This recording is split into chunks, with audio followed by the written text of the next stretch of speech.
Brittany?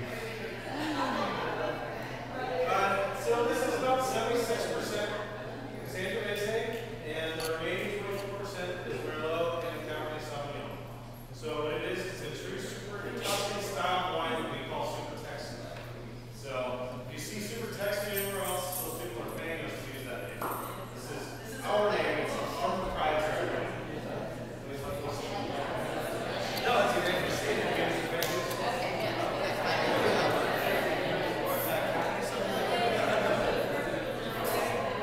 The dark room, that's where all these tanks used to be, or most of these tanks were over there. I've also purchased some more tanks last year.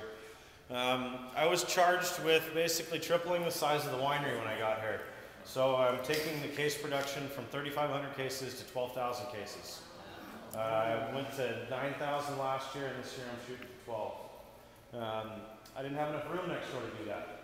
So Rick built me this new wine mixture of grapes, and I put it into our press. This is our press back here, right behind us.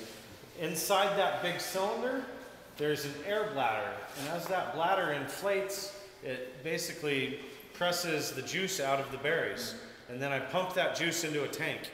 So when I'm fermenting white wine, it's only juice, nothing else.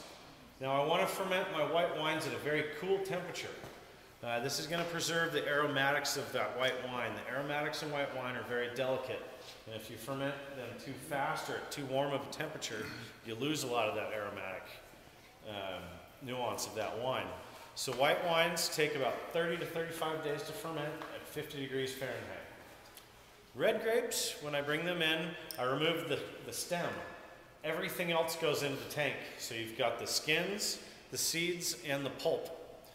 All of the color and most of the flavor in red wines come from the skins. So I want the skins in there. Whereas with whites, it would add negative aspects to the wine. That's why we remove those before fermenting the white wines. So red grapes, like I said, they get the stem removed, everything else goes into the tank, and I ferment it at a very warm temperature, at about 90 degrees Fahrenheit. And it takes 7 to 10 days to ferment red wines.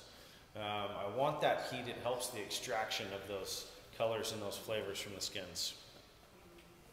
So that's the difference between white and red wines and how they're made.